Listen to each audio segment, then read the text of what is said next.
Okay, अस्सलाम वालेकुम बच्चों। आज जैसा कि आप लोग जानते हैं, हम लोग प्रीवियस लेक्चर्स में हम लोग ने सेल और टिश्यूज वाला टॉपिक कंप्लीट कर लिया था। हम लोग इम्प्रूवमेंट इन फूड रिसोर्सेज वाला टॉपिक कर रहे थे।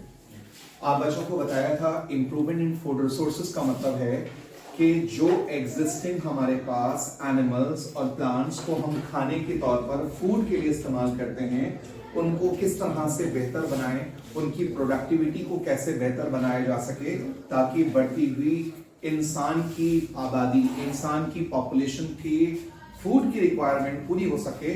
उसके लिए इस चैप्टर में हम पढ़ने वाले हैं इम्प्रूवमेंट इन फूड रिसोर्सेज। मैंने आपको बताया था बेटा, आप प्लांट्स और एनिमल्स हम सब दोनों पर डिपेंड करते हैं अपने फूड के लिए। बहुत सारी वेजिटेबल्स और फ्रूट्स आप खाते हैं, बहुत सारे एनिमल्स और एनिमल्स के प्रोडक्ट्स का हम इस्तेमाल करते हैं।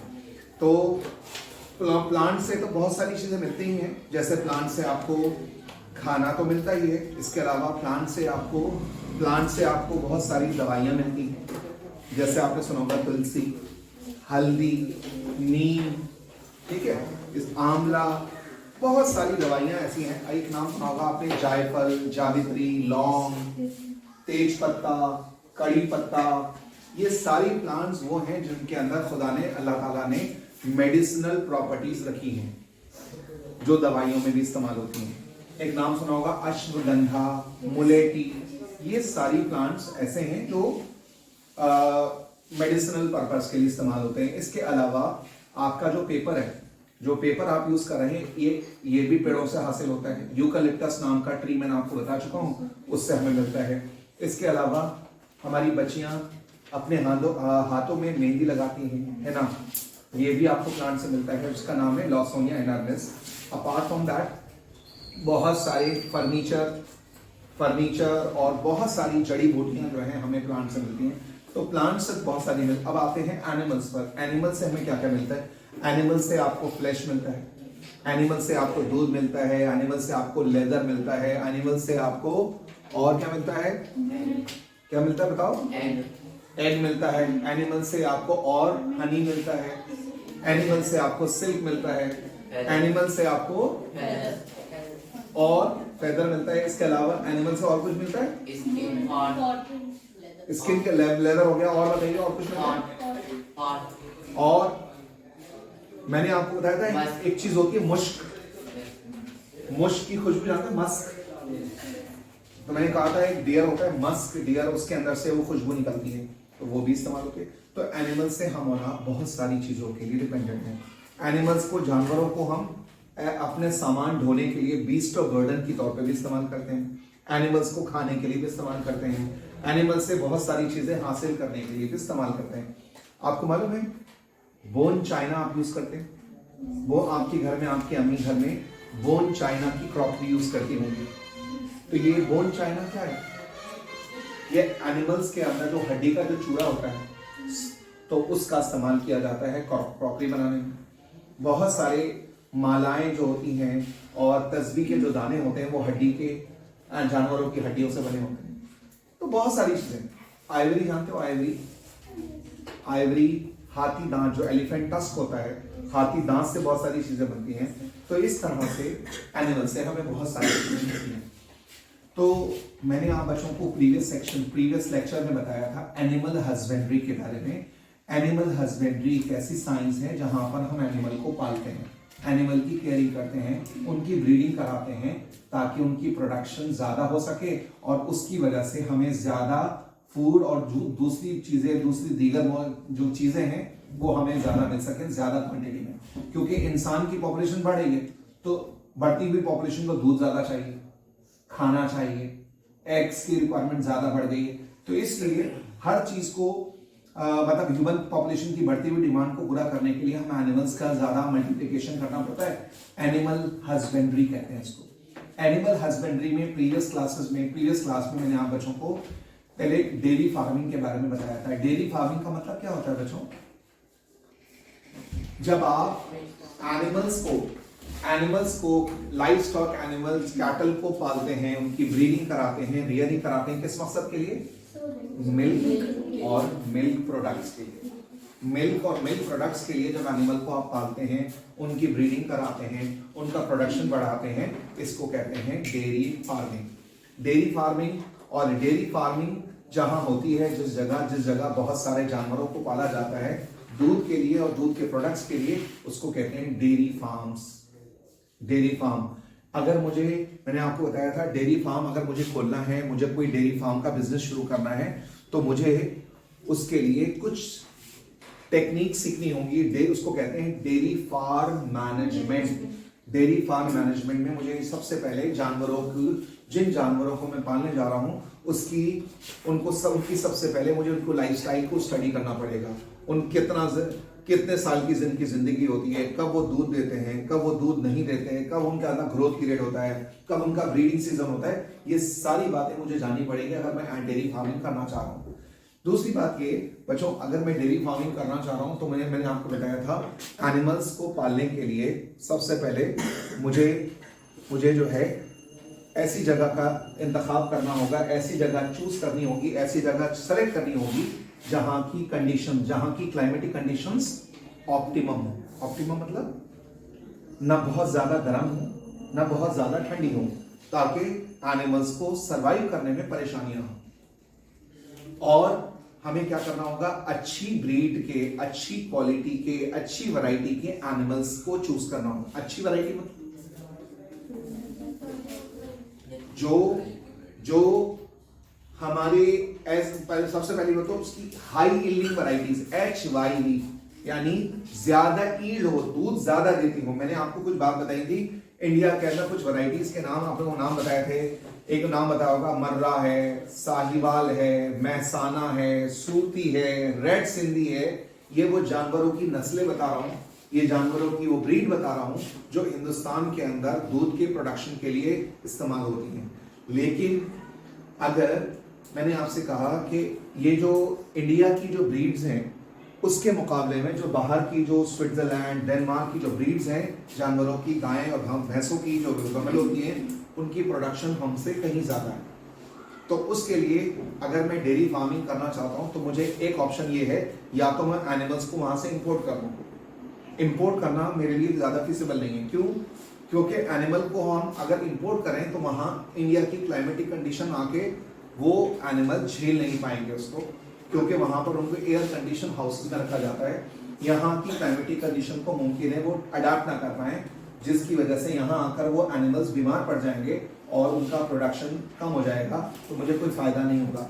तो उसके लिए डेयरी फार्मिंग में हम क्या करते हैं, वहाँ के एनिमल्स का जो बुल्स होते हैं उनका सीमन ले आते हैं और आपकी इंडिया की जो अच्छी ब्रीड की काऊ होती हैं उनके अंदर उसको इंजेक्ट कर देते हैं। इंजेक्ट करने से क्या होता है, जो दूध का प्रोडक्शन है वो का है, जो ब्रीड बनती है उसके अंदर दूध का प्रोडक्शन भी अच्छा होता है और उसके बाद वो एनिमल्स हमारी इंडिया की क्लाइमेटिक कंडीशन को झेल सकते हैं। डेयरी फार्मिंग में आपको ये भी जानना जरूरी है, अगर आपको डेयरी फार्मिंग करनी है तो आपको एनिमल्स को ऐसी जगह रखना होगा जो प्रॉपर वेल वेंटिलेटेड हो, हाइजीनिक हो। गंदे होंगे तो बीमार पड़ जाएंगे, एनिमल मर जाएंगे। तो आपको हाइजीन का ध्यान रखना पड़ेगा, एनिमल्स को अच्छी क्वालिटी का फॉडर, चारा उनको देना पड़ेगा और वक्त पे उनका क्या करना पड़ेगा, वैक्सीनेशन करना पड़ेगा। क्यों सोया? क्योंकि एनिमल्स के अंदर, जैसे आपने सुना होगा बर्ड फ्लू, और ऐसे ही जैसे आपके घर में किसी को जुकाम हुआ, आपने देखा फादर को हुआ था, फिर आपकी अम्मी को भी हुआ, फिर आपको भी हो गया, भाई को भी हो गया। इसका मतलब कुछ ऐसे इन्फेक्शन होते हैं जो कांटेक्ट में आने से फैल जाते हैं, साथ में बैठने से, नेजल ड्रॉपलेट्स को इनहेल करने से, बहुत सारी चीजों के कांटेक्ट में आने से कुछ बीमारियां फैलती हैं। तो इसी तरह से एनिमल्स को वक्त पे वैक्सीनेशन करना जरूरी होता है ताकि एनिमल्स में कोई बीमारी ना फैले। अगर कोई जो बहुत ज्यादा एक बड़ी कॉमन बीमारी है, शायद सुना हो आपने, एंथ्रैक्स। जानवरों में एक बड़ी कॉमन बीमारी है एंथ्रैक्स, जिसमें एनिमल के मुंह से झाग निकलना शुरू हो जाते हैं। एनिमल के मुंह से झाग बहुत ज्यादा बनना शुरू हो जाता है, आंखें लाल हो जाती हैं और उसकी वजह से बहुत सारे एनिमल मर भी जाते हैं। तो एनिमल को वक्त पे वैक्सीनेशन कराना जरूरी होता है, और जो एनिमल्स के अंदर आपको लग रहा है इन्फेक्शन हो गया उसको फौरन क्वारंटाइन कर दीजिए, मतलब अलग कर दीजिए, ताकि वो इन्फेक्शन उन हेल्दी एनिमल्स में वो ट्रांसफर ना हो।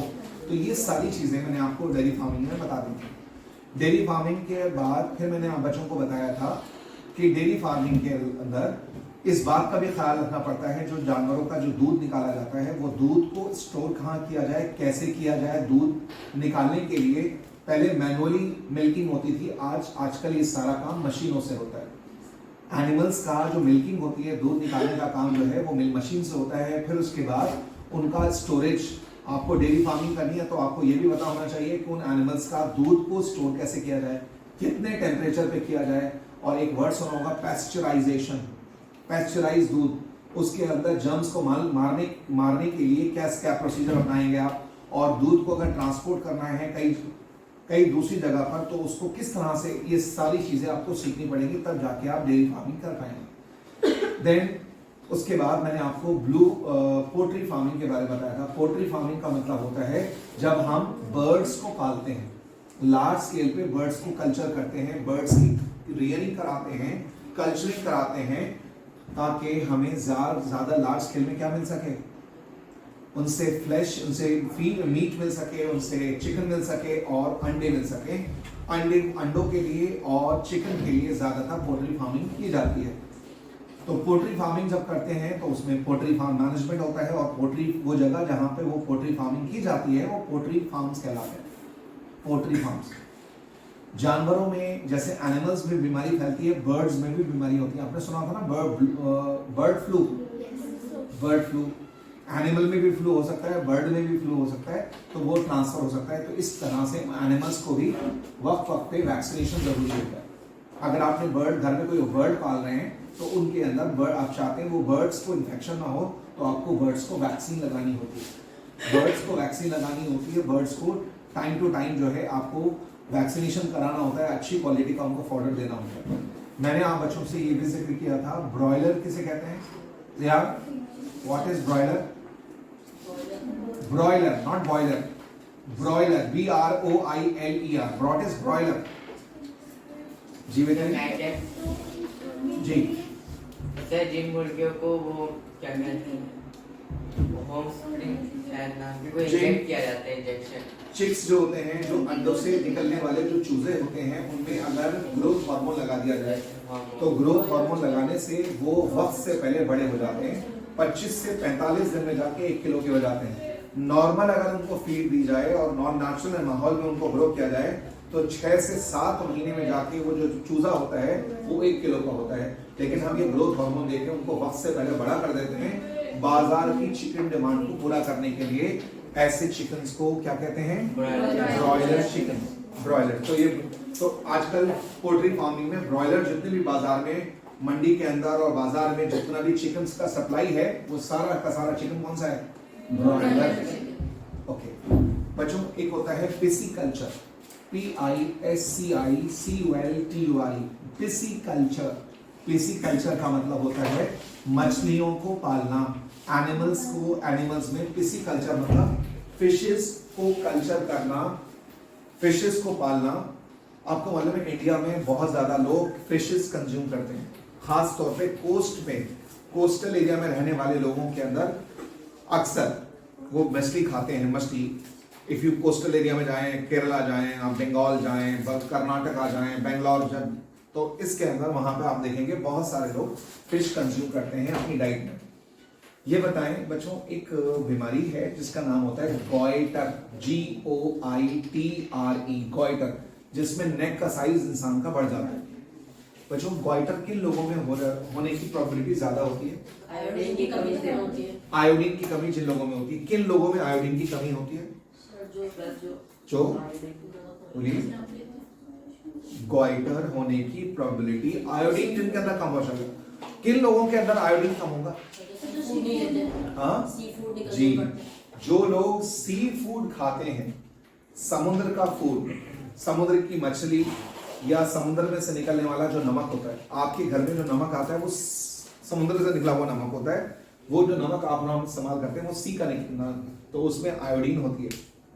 सी फूड खाने वाले लोगों में कभी भी गॉइटर नहीं होगा, क्योंकि सी फूड में क्या होता है? आयोडीन होता है। लेकिन जो लोग पहाड़ों पे रहते हैं, पहाड़ों पे रहने वाले लोग जो होते हैं ना, वो अक्सर सी फूड से महरूम रहते हैं और उनके अंदर जो नमक भी वो लोग खाते हैं, अक्सर कौन सा वाला नमक खाते हैं? रॉक सॉल्ट, जो चट्टानों से निकला हुआ होता है, समुद्र वाला सॉल्ट नहीं खाते, जिसकी वजह से आयोडीन की कमी की वजह से उनके अंदर गोइटर की प्रॉब्लम आ सकती है, प्रॉब्लम हो जाती है। तो खैर, मछलियां जो फिश होती है ना बेटा, फिश आपने सुना होगा, फिश को डायबिटिक पेशेंट को भी डॉक्टर्स सजेस्ट करते हैं वाइट मीट, जिसमें चिकन और फिश होती है। अक्सर रेड मीट डॉक्टर्स मना करते हैं डायबिटिक पेशेंट को। तो चिकन और फिश बहुत सारे लोग कंज्यूम करते हैं। पहले तो ये बताएं, फिश को जब पाला जाता है उसको पिसीकल्चर कहते हैं। मछलियों का पालन करना, फिश फार्म, बड़े बड़े तालाबों के अंदर और फिश फार्म में मछलियों को जब पाला जाता है, उनको नरिश किया जाता है, तो उसको फिश फार्मिंग या पिसीकल्चर कहते हैं। मुझे कोई बच्चा बता सकता है, कोई 2 फ्रेश वाटर फिश का नाम बता सकता है कोई बच्चा? साफ पानी के अंदर जो मछलियां पाई जाती हैं, साफ पानी में पाई जाने वाली कुछ मछलियों का नाम बताएं। एक नाम सुना है, लैबियोरॉहिटा, आम जबान में इसको रोहू कहते हैं, नहीं सुना? लैबियोरॉहिटा रोहू का नाम होता है। रोहू जो मछली होती है उसको कहते हैं। एक नाम सुना है, काटला, जिसको कतला कहते हैं। तीसरी एक फिश होती है, मीस्टा सिंघाला, सुना है ना? नहीं सुना। सैल्मन सुना है? सैल्मन। पॉम्फ्रेट सुना है? पॉम्फ्रेट। तो खैर कई सारी जो फिशेस होती हैं वो फ्रेश वाटर में होती हैं। कुछ एक होती है, कुछ फिशेस होती हैं समुद्र के अंदर पाई जाती हैं, कुछ पानी के अंदर। जो यमुना का पानी है, जो अब सीवर बन चुका है, उस पानी के अंदर फिशेस होती हैं। बच्चों, आपको मालूम है डॉक्टर्स सलाह देते हैं मदर्स को, जो मदर बेबी एक्सपेक्ट कर रही हैं, जो प्रेगनेंसी की हालत में हैं, मदर्स को डॉक्टर सलाह देते हैं कि आप हरगिज फिश ना खाएं, खास तौर पे यमुना की फिश ना खाएं। ऐसा क्यों? यमुना की फिश हरगिज ना खाएं प्रेगनेंसी की हालत में, क्यों? रीजन ये है कि यमुना का जो पानी है, जो जहरीला पानी है, उसमें लेड भी है, उसमें आर्सेनिक भी है, उसमें मरकरी भी है, बहुत सारे टॉक्सिक एलिमेंट उस पानी के अंदर मौजूद हैं। तो वो जहरीला पानी के अंदर जो मछलियां हैं, जाहिर है उसके अंदर वो जहर उनके अंदर भी होगा। उसको खाने से मदर की बॉडी में वो सारे टॉक्सिक चीजें अंदर जाएंगी और मुमकिन है जिसकी वजह से बच्चे में मिसकैरेज आ सकता है, बच्चे के अंदर एबनॉर्मेलिटी आ सकती है। इसलिए डॉक्टर सलाह देते हैं कि इसको कंज्यूम ना करें। समझ आ गई बात? बनिस्बत नदी की मछली के बनिस्बत वो वाली मछली ज्यादा बेहतर है जो समुद्र की हो। इसको क्योंकि देखिए, फ्रेश वाटर फिश खाई जा सकती है, लेकिन ये फ्रेश वाटर फिश जो है, ये पानी फ्रेश कहाँ है? यमुना का पानी का हाल आपको मालूम है, शायद आप बच्चों को मालूम हो। एक चीज बताता हूं आपको, एक नाम सुना है आपने, मिनामाटा डिजीज? मिनामाटा डिजीज नहीं सुना? जापान के अंदर एक कोस्ट है, एक समुद्र का किनारा है जिसका नाम है मिनामाटा। जापान में एक कोस्ट है, मिनामाटा कोस्ट है, समुद्र का किनारा है, बड़ा फेमस। वहां पर क्या हुआ, वहां की गवर्नमेंट ने ना एक फैक्ट्री लगाने की परमिशन दे दी। उसमें ना मरकरी के कंपाउंड बना करते थे, तो फैक्ट्री ने क्या किया, फैक्ट्री का जो मैनेजमेंट कुछ इस तरह का था कि फैक्ट्री ने जो अपना मरकरी से डिसॉल्व हुआ पानी, जिसमें मरकरी घुला हुआ था, वो मरकरी वाला पानी समुद्र में छोड़ना शुरू कर दिया। समुद्र के किनारे पाइप से उसको रिलीज करना स्टार्ट कर दिया। जब वो जहरीला पानी, वो मरकरी वाला पानी, फैक्ट्री का वेस्ट वाटर जब समुद्र के किनारे जाने लगा, तो समुद्र के किनारे पे जो मछलियां थी, उन मछलियों ने वो मरकरी वाला पानी कंज्यूम कर लिया। कंज्यूम करने के बाद वो मरकरी जो पानी में था, वो मछलियों की एडिपोज टिश्यू के अंदर, मछलियों की चर्बी में जाके इकट्ठा होना शुरू कर गया। जब वहां पर वो मछलियां इकट्ठी हो गई, मछलियों के अंदर वो मरकरी जाने लगा, तो वहां के जो मछुआरे थे, वहां के जो फिशरमैन थे, उन्होंने जाल लगा के उन मछलियों को पकड़ा और बाजार में ले जाके मंडी में बेच दिया। मंडी में जब उन मछलियों को बेचा गया, तो वहां से जिन जिन लोगों ने मछलियां, वो वाली मछली को लेकर कंज्यूम किया, खाया ऐसी मछलियों को, तो बहुत सारे लोग बीमार पड़ गए। कुछ लोगों को पैरालिटिक अटैक हो गया, कुछ लोगों को ब्लड के साथ वॉमिटिंग आ गई, कुछ लोग ब्लाइंड हो गए, कुछ लोगों की किडनी खराब होने लगे, तो बहुत सारे लोग हॉस्पिटलाइज हो गए। जब हॉस्पिटलाइज हो गए तब उनके जब टेस्ट हुए हॉस्पिटल में, तो उनके खून में, उनकी बॉडी में एक चीज कॉमन पाई गई। वो क्या थी? मरकरी। मरकरी पाई गई। तो इस मरकरी से पॉइजनिंग जो हुई उसको कहते हैं मिनामाटा डिजीज। क्या कहते हैं? Minamata disease. इंटरेस्टिंगली मैंने आपको ये बात इसलिए बताई कि जो मिनामाटा कोस्ट में जो मरकरी मिला था वो हमारे यमुना के अंदर भी है और बहुत ज्यादा लेवल में है। मरकरी के अलावा लेड भी है, आर्सेनिक भी है और जी हार्मफुल केमिकल्स हमारे यमुना के पानी में। अगर आपको देखना हो कालिंदी कुल बैराज पे जाकर यमुना ब्रिज, जब आप नोएडा की तरफ जाते हैं, यमुना ब्रिज क्रॉस करते हैं, तो हाल देखिए पानी का क्या है। वो पानी आपको और मुझे भी नुकसान पहुंचा रहा है। क्यों? वो पानी आपको और मुझे नुकसान पहुंचा रहा है। क्यों? क्योंकि दिल्ली में सब्जियों के अंदर जो मंडी में सप्लाई है ना, ज्यादातर मंडी में जो सब्जियों की सप्लाई है वो दिल्ली और एनसीआर के गांव से आती है। और दिल्ली और एनसीआर के गांव में खेतों में जो पानी पहुंचाया जा रहा है वो कौन सा पानी है? यमुना का। जरा सोचो, अगर यह वो जहरीला पानी है जिसमें मरकरी है, लेड है, आर्सेनिक है, वो वाला पानी से इरिगेशन करेंगे तो बहुत ज्यादा मुमकिन है कि उन सब्जियों में, फल और सब्जियों जो उगाएंगे आप उसमें, उनमें वो केमिकल्स आ जाएंगे और आ रहे हैं। उन सब्जियों को आप और हम खा रहे हैं। इसकी वजह से आप देखें आजकल लोगों में कितनी अलग अलग टाइप की बीमारियां देखने को मिल रही हैं। लोगों के अंदर जो बीमारियां देखने को मिल रही हैं उसकी वजह है कि उन सब्जियों में, उन फलों में, उन सब्जियों में बहुत सारे टॉक्सिक एलिमेंट शामिल हैं। वो आपकी हेल्थ को नुकसान पहुंचा रहे हैं। छोटे छोटे जो बच्चे हैं उनको, बुजुर्गों को, प्रेग्नेंट मदर्स को नुकसान पहुंच रहा है उन केमिकल्स की वजह से जो पानी के साथ जो सब्जियों में शामिल हो रहे हैं। मैंने आपको ये बात शायद बताई थी कि आजकल एक और चीज की जा रही है, जो सब्जियां है ना, सब्जियों को किसान जल्दी से बड़ा, वक्त से पहले बड़ा करने के लिए उसमें ऑक्सीटोसिन नाम का इंजेक्शन लगा रहे हैं। ऑक्सीटोसिन का इंजेक्शन लगाकर उन सब्जियों को, फलों को वक्त से पहले बड़ा कर रहे हैं। चाहे उसके अंदर वाटरमेलन हो, मस्कमेलन हो, ककड़ी हो, खीरा हो, तोरी हो, ये जितने भी वेजिटेबल्स और फ्रूट्स आप इस्तेमाल कर रहे हैं, इनको बहुत जल्दी बड़ा करने के लिए आजकल वो ऑक्सीटोसिन नाम का इंजेक्शन लगाते हैं। ऑक्सीटोसिन बच्चों, ये ऑक्सीटोसिन का जो इंजेक्शन आजकल लगाया जाता है, इससे फल और सब्जी का साइज बड़ा तो हो जाता है, लेकिन ये वो हार्मोन होता है, इसको बर्थ हार्मोन कहते हैं। ये मदर की बॉडी में बेबी के जन्म के टाइम पर, बर्थ के टाइम पे ये रिलीज होता है बॉडी में। ये फीमेल हार्मोन है, इसका काम बर्थ कराना होता है मदर की बॉडी में। लेकिन इस हार्मोन का एक मिसयूज क्या किया जा रहा है, इसके इंजेक्शन लगाए जा रहे हैं किसको? वेजिटेबल्स और प्लांट्स को, जो फ्रूट्स और वेजिटेबल्स कैरी करते हैं, जिसकी वजह से ओवरनाइट उनका ग्रोथ ज्यादा हो जाए। तो इधर देखें, इससे क्या नुकसान हो रहा होगा? वो सब्जियां, वो फल जिसमें इंजेक्शन लगा हुआ है ऑक्सीटोसिन का, वो आप और हम कंज्यूम करेंगे तो मुमकिन है, बहुत ज्यादा पॉसिबिलिटी है कि हमारी बॉडी के अंदर वो हमारे हार्मोन को बिगाड़ दें। इसलिए आप देख रहे हैं आजकल बहुत सारी वुमेन के अंदर, फीमेल के अंदर एक कंडीशन आ रही है, इनफर्टिलिटी।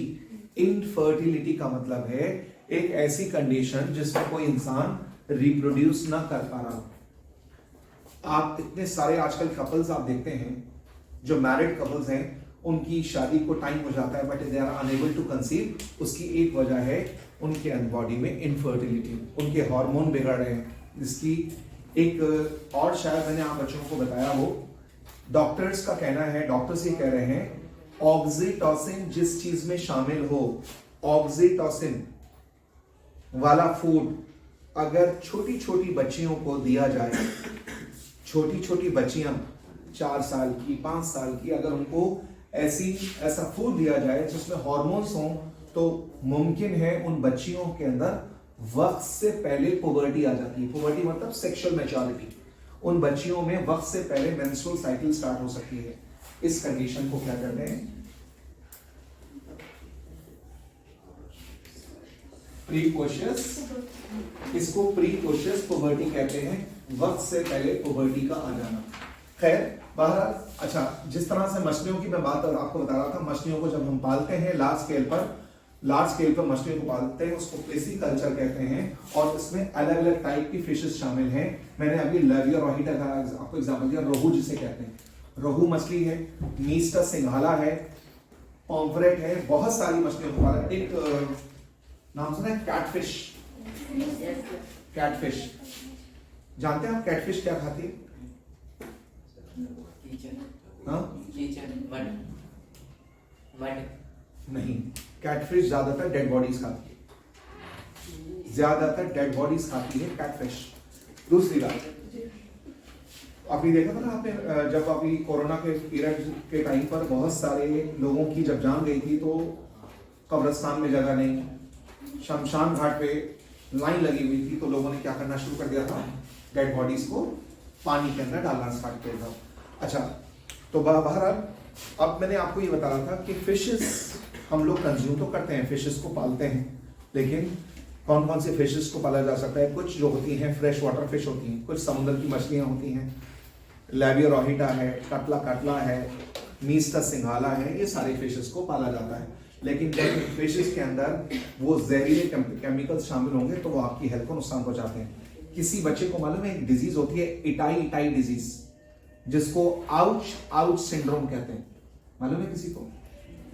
अभी मैंने मिनामाटा डिजीज का जिक्र किया था आपसे। मिनामाटा डिजीज में किस चीज की पॉइजनिंग होती है? मरकरी। ऐसे ही पानी के अंदर अगर क्या शामिल हो, कैडमियम, और मछलियां उस पानी में जिसमें कैडमियम हो उसमें मछलियां हो, तो उसको खाने से आपको एक डिजीज होती है आउच डिजीज या इटाई डिजीज, जिसमें आपके सारे जोड़ों में ना जॉइंट्स में जबरदस्त दर्द होगा, आपको मूव करने में पेन होगा। इस डिजीज का नाम है इटाई डिजीज या आउच डिजीज, इसका नाम होता है। तो कैडमियम, ये कैडमियम भी हमारे यमुना के पानी में मौजूद है, समझ आ रही है बात?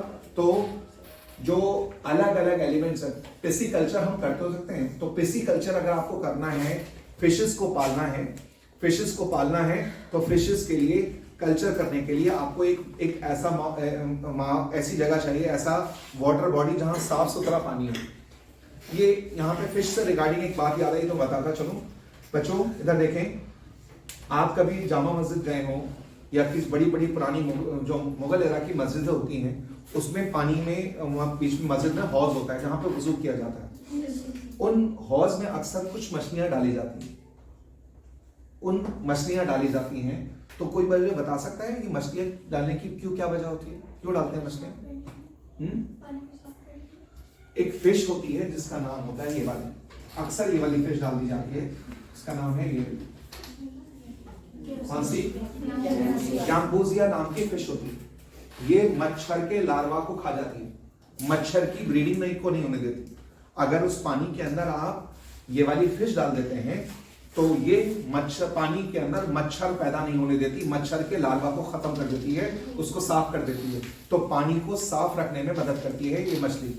जब इसलिए आपने सुना होगा किसी गांव में, किसी एरिया में जहां तालाब आसपास होते हैं, वहां पे आप पानी तो नहीं हटा सकते, तो उसके लिए वहां पे उन पानी में ये वाली मछली डाली जाती है। कौन सी?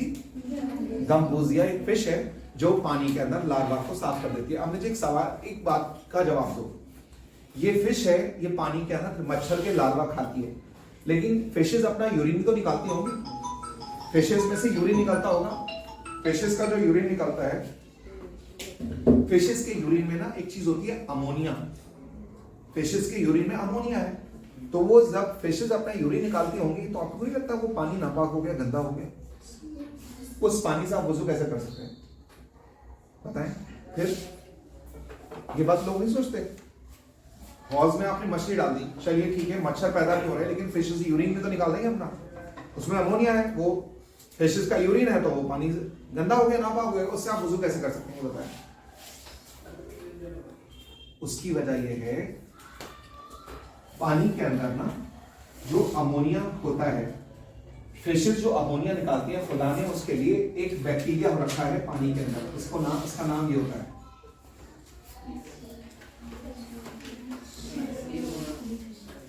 क्या नाम होता है इसका? सूडोमोनास पीटिडा। ये एक नाम का एक बैक्टीरिया होता है, अल्लाह ताला ने, खुदा ने ये पानी के अंदर ये बैक्टीरिया रखा है।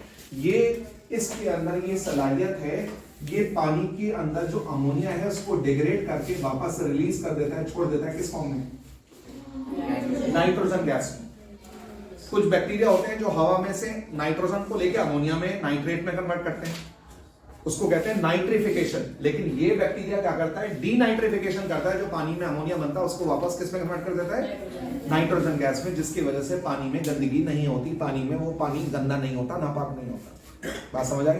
हाँ, लेकिन इसका एक रेशो है कि एक इसकी डायमेंशंस होती हैं कि इस डायमेंशन के इतना बड़ा हौज है तो उसमें मैक्सिमम इतनी मछलियां डाल सकते हैं, उससे ज्यादा करेंगे तो डेफिनेटली वो पानी गंदा हो जाएगा। समझ आ रही है बात? तो ये बताएं, आपके घर में अगर एक्वेरियम है, आप पानी उसके एक्वेरियम का जो पानी है थोड़े थोड़े वक्फे में चेंज करते हैं, क्यों चेंज करते हैं? क्यों चेंज करते हैं? उस पानी के अंदर जैसे हमारे यूरिन में यूरिया होता है, ऐसे फिशेस के यूरिन में क्या है? अमोनिया होता है। ये अमोनिया पानी को जहरीला बना देता है, जो उनके लिए सर्वाइव करना मुश्किल हो जाता है। अगर आपने पानी को चेंज नहीं किया, इधर देखें, तो मछली मरने के बाद पानी के ऊपर उल्टी होकर तैरने लगती है। देखा होगा कभी बच्चों? ऐसा ही होता है जब जो मंडी जो तालाब होते हैं, जो नदी होती है, कई बार जहरीला पानी जाने के बाद मछलियां मर जाती हैं। मछलियां मरने के बाद पानी के ऊपर तैरने लगती हैं, तो इसको लोग क्या करते हैं? मछुआरे पकड़कर मंडी में ले जाके बेच देते हैं, और मंडी से हम लोग खरीद के खा लेते हैं। मेरी बात समझ आ रही है? तो वो टॉक्सिक केमिकल्स उसके अंदर जो मौजूद होंगे वो आपको, हमारे छोटे बच्चों को, बुजुर्गों पर, प्रेग्नेंट मदर को नुकसान पहुंचाते हैं। समझ आ रही है बात? क्लियर है यहां तक? तो ये हुई बात पिसिकल्चर। पिसिकल्चर समझ आ गया? पिसिकल्चर मतलब culturing and breeding of fishes. Fishes को पालना, फिशेस का पालन करना, फिशेस को ग्रो कराना, इसको पिसिकल्चर कहते हैं। उसके बाद कौन कौन सी फिशेस हैं? अच्छा, ये बता सकता है कोई बच्चा, फिश मरने के बाद उल्टी क्यों जाती है? फिशेस जो है मरने के बाद उल्टी होके पानी के ऊपर तैरने लगती हैं, क्यों? कौन बताएगा? फिशेस मरने के बाद, उल्टी होने के बाद अक्सर आपने देखा होगा पानी के ऊपर तैरने लगती हैं। उसकी वजह ये होती है, फिशेस जो एक होती हैं, दो टाइप की फिशेस होती हैं, एक होती है बोनी फिशेस, एक होती हैं कार्टिलेजिनस फिशेस। जो बोनी फिशेस होती हैं उनके नीचे वाले हिस्से के अंदर ना एक ब्लैडर होता है, एयर ब्लैडर, स्विम ब्लैडर, उसमें गैस भरी होती है। तो गैस भरी होने की वजह से वो उनको बॉयंसी मिलती है, जिसकी वजह से वो पानी में आसानी से तैर सकती हैं, पानी में अपने आप को ठहरा सकती हैं, रोक सकती हैं। आपने देखा होगा एक्वेरियम में फिशेस जो है तैरती है और थोड़ी देर रुक जाती है, फिर उसके बाद मूव करती है, फिर रुक जाती है, तो उसके अंदर ब्लैडर होता है। वो ब्लैडर नीचे की साइड होता है। जब फिश मर जाएगी तो मरने के बाद वो नीचे वाला जो ब्लैडर है, गैस भरने की वजह से वो वाला पार्ट ऊपर आ जाता है, और इसकी वजह से वो उल्टी होकर पानी पे तैरने लगती है। समझ आ गई बात?